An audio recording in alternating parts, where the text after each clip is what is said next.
Good day. Welcome to our study in the Gospel of John, otherwise known in the Academy as the Fourth Gospel. The fact is, very few scholars today will connect the Fourth Gospel with John, the son of Zebedee.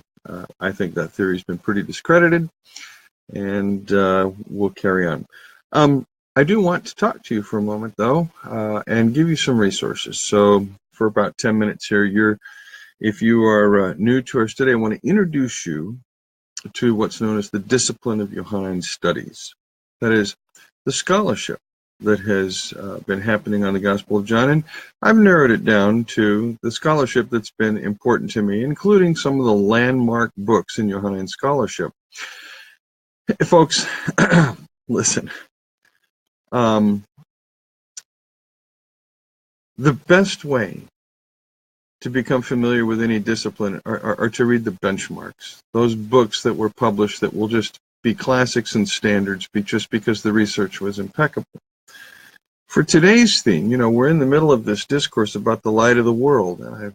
I observed 2 weeks ago or so when we talked about the John 7:37 to 39 text on the last, the greatest day of the feast. I included a number of texts in the post there on Facebook from rabbinic literature about the light and the candelabras in Jerusalem that were lit during this festival and the contrast there in Judaism.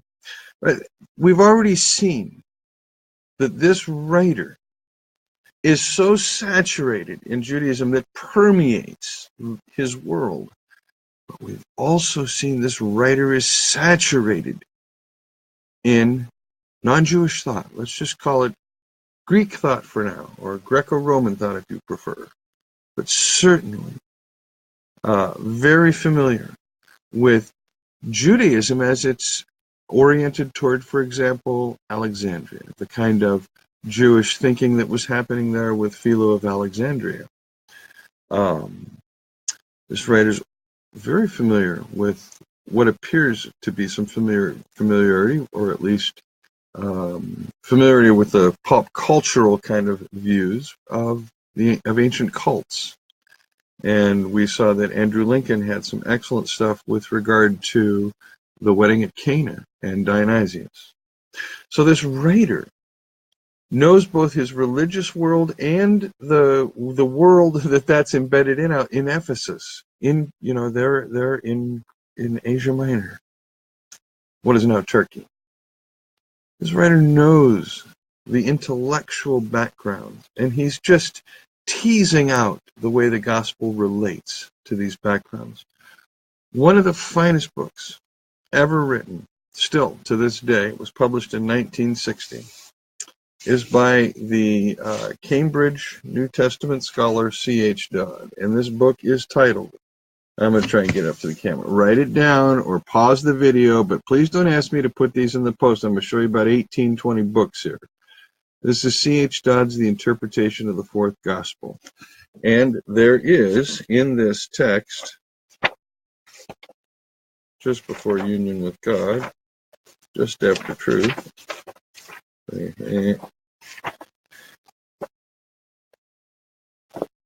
a whole chapter on the words light, glory, and judgment in the Gospel of John and their interconnectedness. This book is a gold mine. It will be above your pay grade if you are just getting into, if you just say, I want to read the Gospel of John, I'm going to go get this. Understand there's Hebrew and Greek in here, and Aramaic as well, text, font, okay? But you will get a background like you don't believe. This is one of the first books I owned on the Gospel of John. This goes way, way back to my early days, and I only paid $10 for this hardcover copy back in the day. But Dodd also wrote another very important book called Historical Tradition in the Fourth Gospel. Okay? This book really made a break in Johannine studies, which up to that point, nobody wanted to even consider the Fourth Gospel as anything that could be used for so-called the historical Jesus. In fact, the Jesus Seminar still acted that way. They just write it off. Jesus scholars, write off the Fourth Gospel, write off they don't realize you got to write off the Synoptics too. They have a really bad view of history, and their historical Jesus is like thin, like Jello with 3 times the water it should have. Ugh. Anyway, Dodd really opened up that the fourth gospel contains an awful lot of material that can be traced back to the ministry of Jesus. And in fact, Dodd's work was so pioneering that here, just 50 years later, there was a book published engaging with C.H. Dodd on the Gospel of John, and the editors of this volume were Tom Thatcher and Katrin Williams. And I was at a seminar in Baltimore with Jimmy Dunn and Jamie Clark Souls, a number of other Johannine scholars, discussing this book and Dodd's impact and these kinds of things. Just perhaps 2-3 years ago, I forget how long ago it was. But Dodd's influence on gospel studies is as strong as that of Rudolf Bultmann, the German New Testament scholar from Marburg, whose commentary was still magisterial. We'll talk about that in a minute. But John A.T. Robinson, of course, Bishop of Woolwich, who wrote Honest to God back in the 60s. It was, okay, anyway, Bart called it flat-footed theology, but he wrote an excellent book on John called The Priority of John. His argument is John's the first gospel written. I don't think so. I still tend to follow C.K. Barrett and argue that John has a text of Mark in front of him, I think, actually, or certainly at least a good chunk of it in his head, like so much other material he keeps in his head, this writer does. So I want to make you aware that that's the trajectory I tend to follow, is that Dodd, Robinson, trajectory. I want to mention a few other studies before I do. I want to mention the commentaries that I use. When I use commentaries on the Gospel of John, you'll find after 42 years, you tend to outgrow commentaries because you know what they say or what they're going to say. And there aren't a lot of real fresh commentaries. A lot of them tend to just rehash things with a little twist here or a twist there, okay? I do want to recommend, I don't have a physical copy of it, Joanne Brandt's book, Little Commentary on the Gospel of John. It's excellent. I really enjoy it. I have stopped purchasing so many hardcover books because I'm tired of moving them, and I prefer ebooks. So, but here are some of the physical commentaries in my library, not all of them.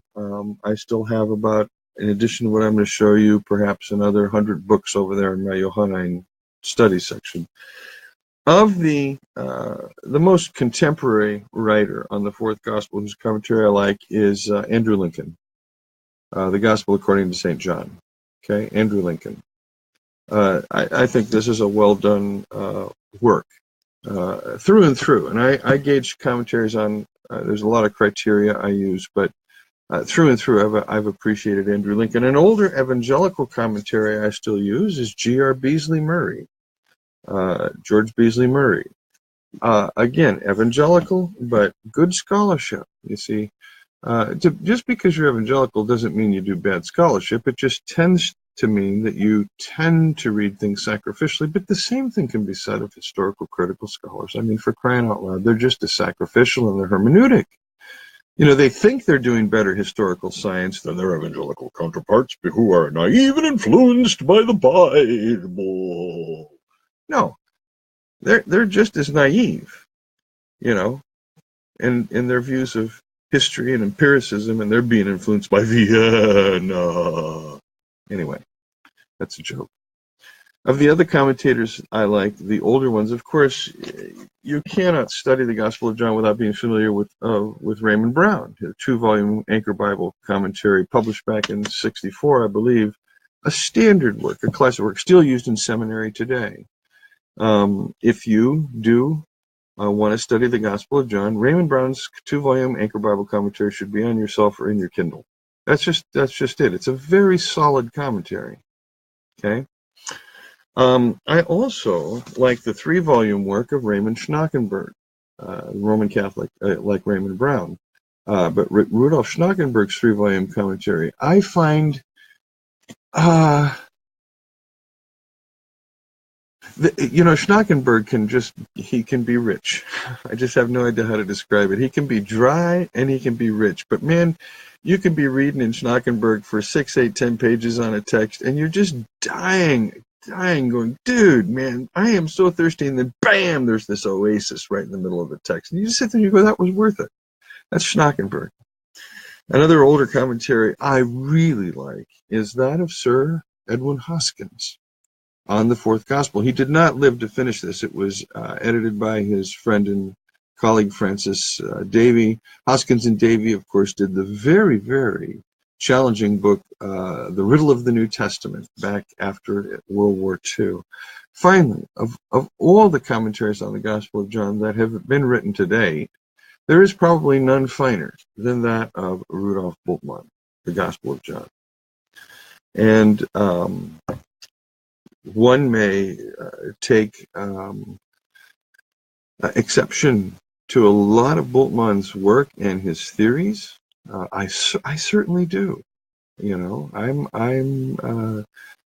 divvied up the gospel the way he did. Of course, his displacement theory has been challenged. His source theories have been challenged. Just so much.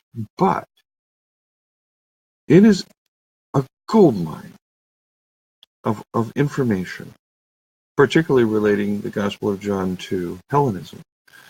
So these are the 6 commentaries I will consult. For example, if I'm going to preach on a text, what I'll tend to do is just simply go to them, just kind of sensing directions, getting confirmation for some ideas, particularly if I'm sensing that this writer's moving in this direction. How many of these commentators see that as well, kind of thing. Here are some other studies on the Gospel of John. We'll wrap this up. For those of you that want to be so avant-garde and like really progressive, well, there is Father Jerome Neri, The Gospel of John in Cultural and Historical Perspective.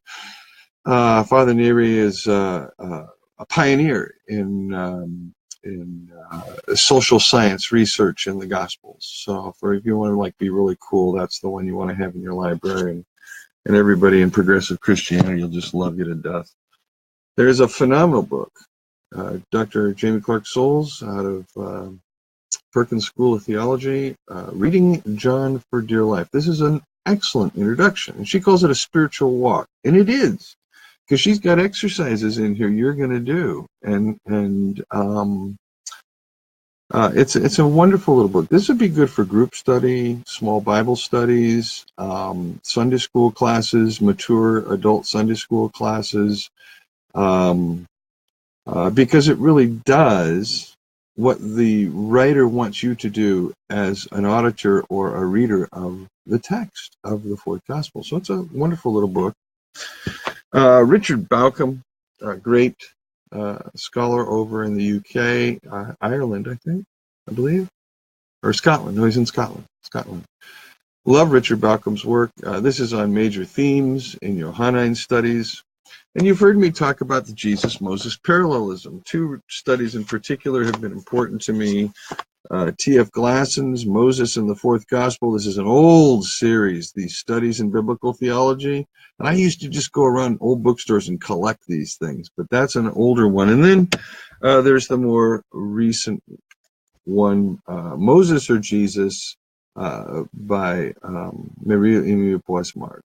Moses or Jesus, an essay in Johannine Christology. And of course, if you do interested in Johannine studies, where'd the gospel come from? What was the community like? I'm totally in disagreement with this book. You have to understand this, but it is a classic book. It's Ray Brown's The Community of the Beloved Disciple. Okay?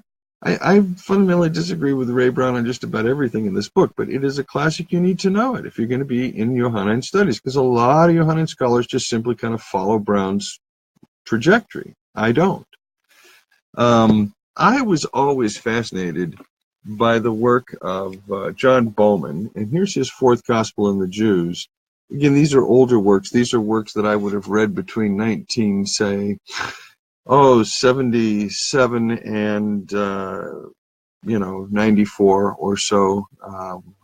But I always thought that John Bowman's works were interesting. He has one on the Samaritans in the fourth gospel that is really it's interesting. It's interesting. But I've already talked to you about Peter Borgen's Bread from Heaven, his dissertation on John 6, which showed that the structure of the discourse of John 6 is similar to homiletic structures found in the Midrashim and the Targums. There's Lou Martin's classic study, History and Theology in the Fourth Gospel. Where is it? There's your History and Theology in the Fourth Gospel by J. Lewis Martin. Now, Lou was the one that said the writer's got two worlds going on, the world of Jesus and his interlocutors, but also the writer and his interlocutors.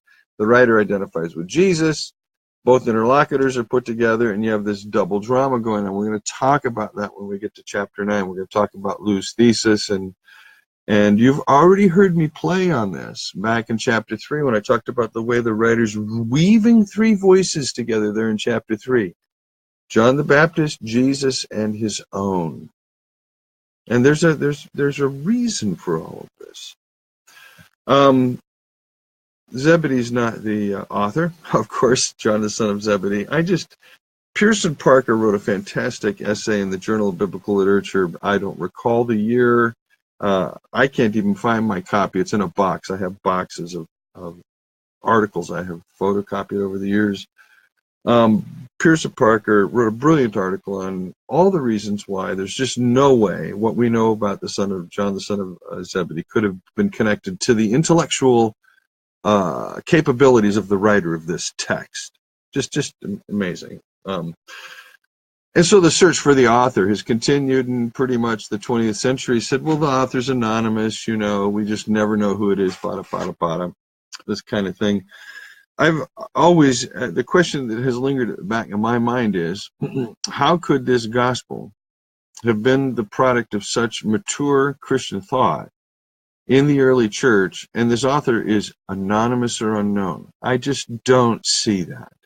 And so I have, done my own search. And I've come to the conclusion that there is a person that Jesus knows historically that can be the author of this book, and it makes sense. You do the work on it. The only thing is, in order for this writer to be the author of this book, you really do have to affirm that Jesus raised Eleazar, the brother of Mary and Martha, from the dead. Otherwise, it doesn't work. If Jesus doesn't raise the dead, this theory doesn't work, of course, and that's just kind of how that happens. But Ben Witherington has recently revived that theory, and of course, J.N. Sanders did this back in the 70s. And then there's the great Bernard Eller, the beloved disciple of the Fourth Gospel, who he also identifies there as Eleazar. Some older Johannine scholarship that's very important. First, let me mention the work of Robert Kaiser. This was published back in the 70s, The Fourth Evangelist in His Gospel, and I have to hold the book that way because I've used it so much over the years, it's just literally falling apart.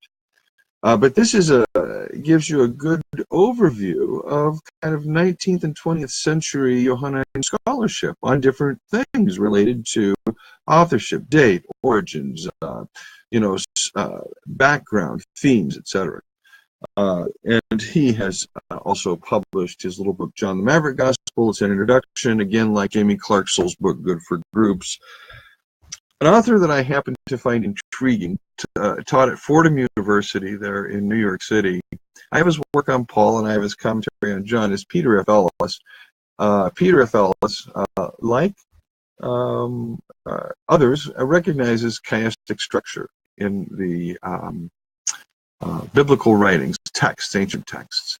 And again, chiastic structure is, you have your A, B, C, your B prime, your A prime. So A, B, C, B, A in the way that something is told. And the A's go together, the B's parallel each other, and the C's the center. And it's a mnemonic device. It's a device that helps for memorization, these kinds of things. And Kenneth Bailey has taken this thing to town. Some of you know Kenneth Bailey, formerly there at Pittsburgh Theological, taught in Lebanon for most of his life, and worked amongst the nomadic communities, the old communities, the old world communities, learning their language, their thinking, and these things. Brilliant guy. Wrote Poet and Peasant, and Through Peasant Eyes, and eventually Jesus Through Mediterranean Eyes, and Paul Through Mediterranean Eyes. Kenneth Bailey shows chiasmus everywhere. Well, Mills Lund pioneered this back in the 30s with his book, Chiasmus in the New Testament. He was the Swedish Covenant scholar there in Chicago. Jeremias recognizes chiastic structure as well. So does Peter F. Ellis. So if you want to see how he structures the Gospel of John, the whole thing, you want to see the genius of John. What he doesn't get are the 7 signs. The structure that I use, that I've shown you.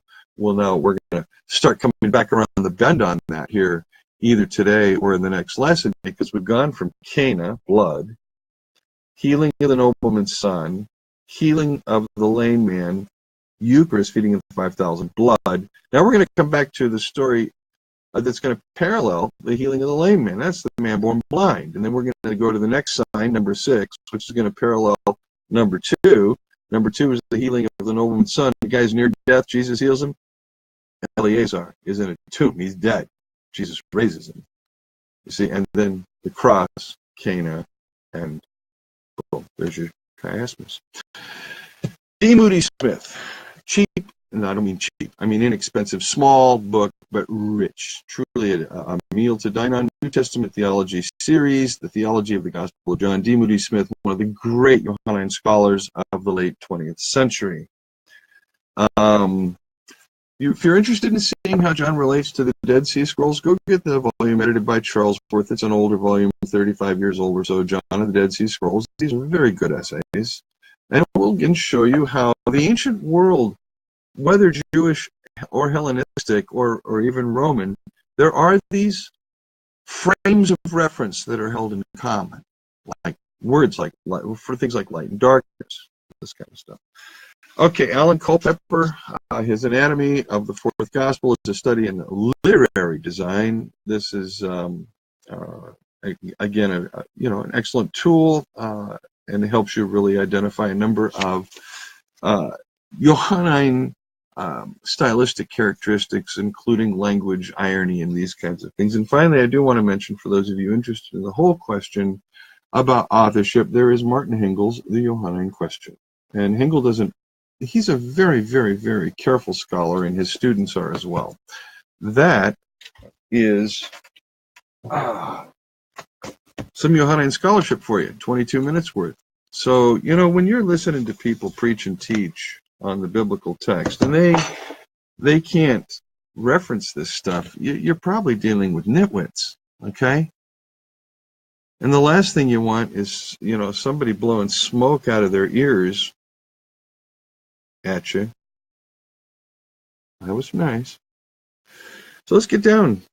Here we are, John chapter 8. Let's catch up. Ready? All right. So we've started off, the writer tells us exactly where this logos is from. This logos that is healing, nurturing, life, light, goodness, truth. I mean, just, the best of the best, cream of the crop, right? And we find that this logos is rejected. Bam. You got to ask yourself, especially today, you got to ask yourself, why does the world reject love? Why does human society reject nonviolence and forgiveness, mercy, compassion? Why does the human species turn again and again and again to the devouring of one another? Why do we do this as a species? You ever ask that question? That's the fundamental question that's been asked here, and we've seen this in the chiastic structure of the signs. Right at the heart, right at the center of these 7 signs is this whole cannibalistic piece. We saw that in John 6. Go back and listen to it again. We are the species, man. We are devouring the earth. We are on a collision course with sustainability as a species and the planet. Just in population alone, I mean, they're projecting 9 billion people by 2050. I don't even think we'll make it that far. Why are we doing this as a species? There was, I forget which book I read it in a long time ago. People go, why is there evil in the world? That's their big question. Why is there evil in the world? Why do bad things happen to good people, as Rabbi Kushner said? And it might have been M. Scott Peck's book, People of the Lie. I forget. But the real question is not, why is there evil in the world? The real question is, why is there good in the world? That's the real question. Because you look at human history. Human history. We're talking going all the way back now, say, Catalhoyuk, 7500 BCE. Göbekli Tepe, 9500, 10,000 BCE. Even paleoanthropological, archaeological evidence prior to that. And we humans are evolving all wrong. All wrong. And we evolve through ritualizing the scapegoating practice. That's what Creed gives us the capacity for culture. Out of ritual, the repetition of something, we derive community, cooperation, okay? Out of ritual, we derive tradition, we derive bureaucracy, organization. These all come from ritual. Our capacity, or the way we do human existence, derives from our ancient, instinctive, non-conscious, joining the fray to jump on one and take our hostility out and consume them and eat them and take their being into ourselves and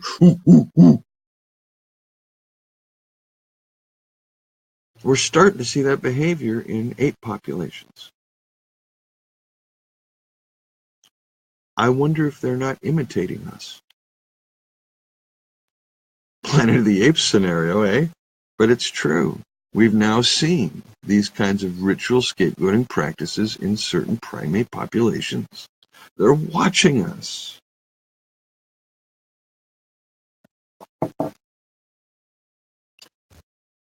Why does the world reject the light? That's this theme that just permeates this text. And we've also seen that this text is this courtroom drama. Well, we're just about to do round 2 of this courtroom drama. We saw it already in John 5. Jesus heals the fella at the pool, and the religious authorities freak out because it's like, Jesus, you're breaking the rules. In our church, we don't smoke, we don't drink, we don't swear, we don't dance, we don't fornicate, we don't do this, we don't do that. Bop, bop, bop, bop. Come on, Jesus, man. You're breaking the fucking rules. Who do you think you are? Whoops, we said fuck. Oh my God, we better repent. Jesus is breaking what they perceive to be God's command about the Sabbath. Now, it's a question of his authority and his identity. Who does he think he is? And of course, the answer is, God has sent me. I'm the Son of the Father. We have all of this in John chapter 5, and we now have the witnesses brought forward as in the courtroom drama. Here's John the Baptist. Here are the signs. Here is my Father's testimony. You see, one after another. Turning point, chapter 6, you have the Jesus-Moses parallelism brought back now. You move from the water, the rock, the spirit to the light, and now back to the courtroom drama.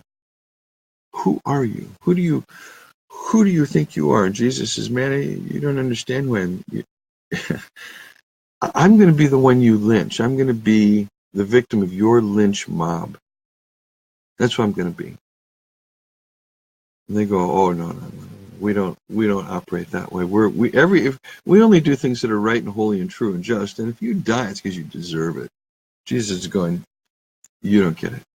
You're going to end up dying in your sins. But when you've lifted up the true human, he says, you will know that I am, and that I do nothing on my own. I speak just what the Father's taught me. That's when they'll know.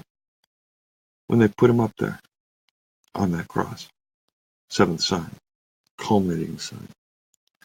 So I told you when we ended last time, when we look from verse 31 down through 59, the end of this whole chapter, You will make an absolute error if you read this text and assume a number of false things. One, verse 31, to the Jews who had believed in him. Bam, right there.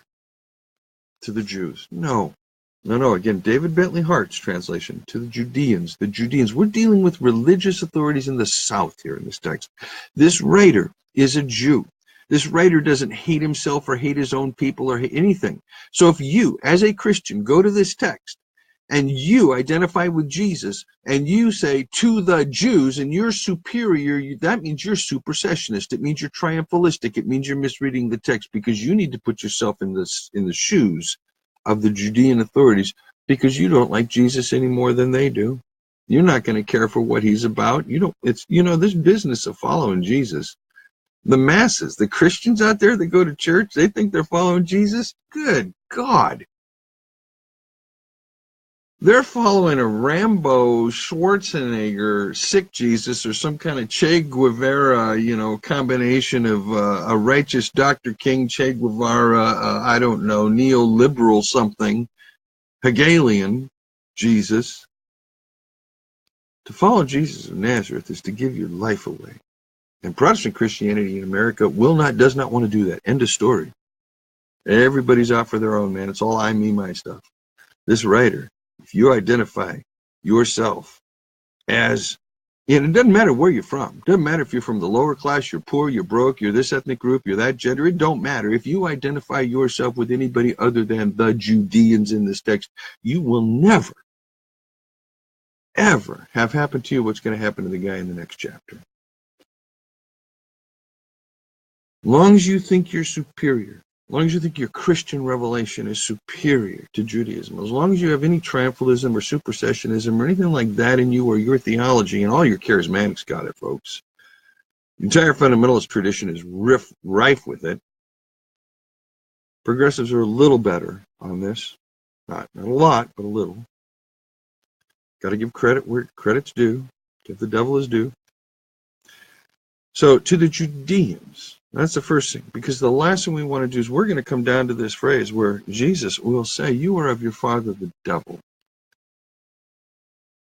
And I want to tell you what's happened as a result of that text being written. This writer wrote something, and Christians have misinterpreted this text, and Jews have died.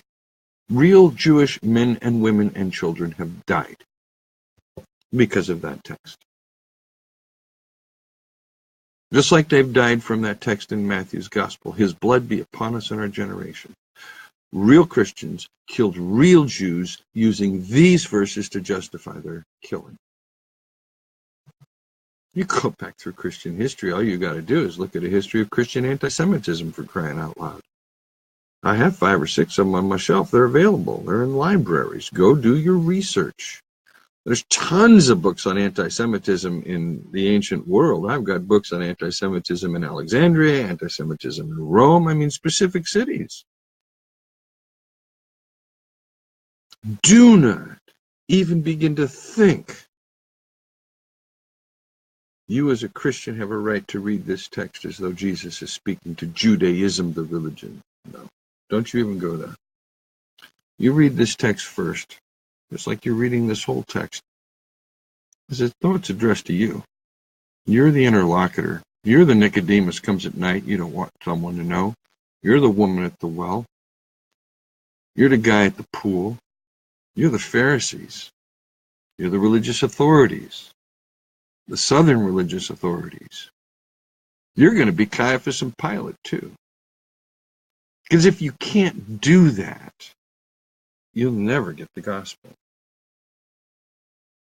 That's how it works. That's where the conversion happens. So, to the Judeans, to the religious authorities who had believed him, okay, good news here. We already know who one of those is, don't we?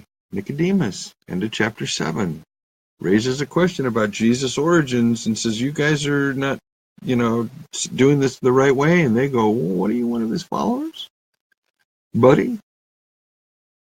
To the Judeans who believed him, Jesus said, if you hold on to my teaching, you are really my disciples. if you hold on to it,